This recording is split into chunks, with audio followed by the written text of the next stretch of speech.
Everybody, welcome back to the channel, and if you are new here, welcome. Make sure you hit that subscribe button and ring that notification bell because we are talking Maple Leafs hockey every single day, and today we have a story that is going to blow your mind.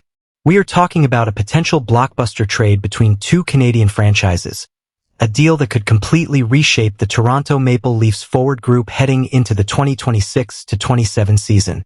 And at the center of it all, literally at the center, is an $8.75 million man from the Calgary Flames who insiders are now openly linking to the blue and white.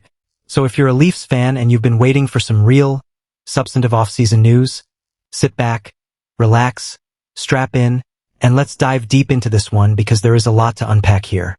Let's set the scene first because context is everything in the NHL, and the context around the story makes it even more fascinating than the headline suggests. The Toronto Maple Leafs are in a moment of transition.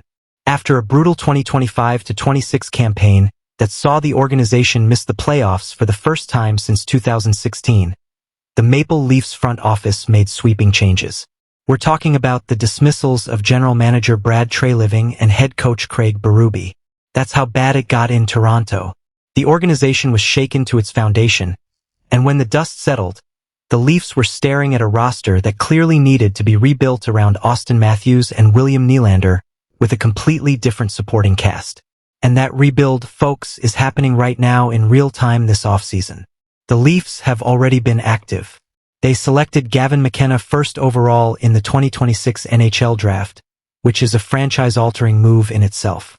They brought in Sergei Bobrovsky to stabilize the goaltending situation. They added Jack Roslovic on a 2-year deal at $4 million per. They signed Colton Sissons, Teddy Blueger, Brandon Duheim, and Emile Andre. They also acquired Nick Paul from the Lightning. So there has been a clear and deliberate effort to add depth, character, and competitiveness to a team that desperately needed all three. But here is the thing, and this is where the story really gets interesting. With all of those additions, the Leafs still have a very specific, very glaring hole in their lineup.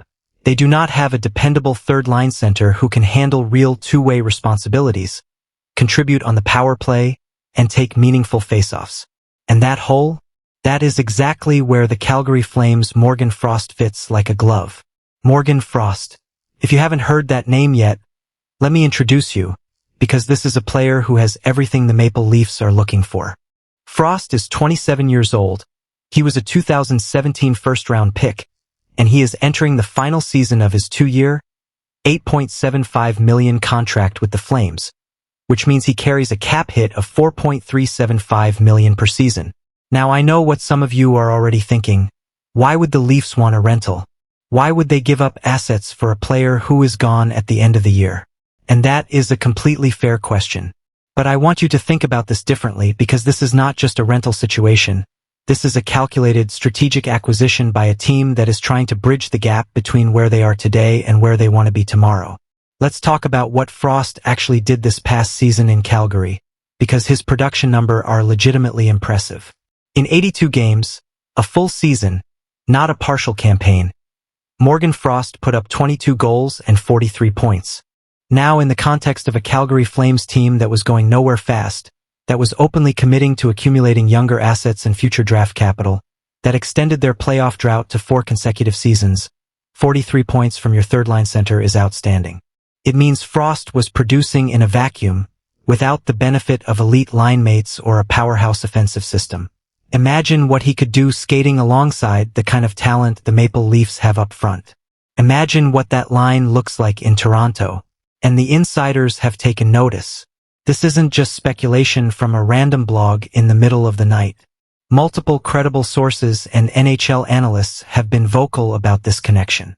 One insider specifically wrote, and I'm paraphrasing here, that Morgan Frost is another former first-round pick who could make a lot of sense for the Maple Leafs to target ahead of the trade deadline. The reasoning is simple and it's hard to argue with. Frost would give Toronto a clear answer for their third-line center spot and their power play, and if circumstances call for it, he could jump up to the second line. That kind of positional flexibility is invaluable in the modern NHL, and the Maple Leafs would be getting exactly that. Now let's talk about the Flames side of this equation, because this deal only makes sense if Calgary is motivated to move Frost, and folks, that motivation is absolutely there. General Manager Craig Conroy has been transparent about the direction of this franchise. The Flames are rebuilding. They're accumulating picks and prospects. They are not in win-now mode, and every veteran player on that roster who is approaching the end of their contract is essentially available if the right offer comes along. Conroy has reportedly been willing to listen to offers on almost any player if the return fits the rebuilding timeline. That is a very, very open door for Toronto to walk through. And here is another layer to this that I think a lot of people are sleeping on. Morgan Frost is from Aurora, Ontario. Let me say that again, Aurora, Ontario. That's about 40 kilometers north of downtown Toronto.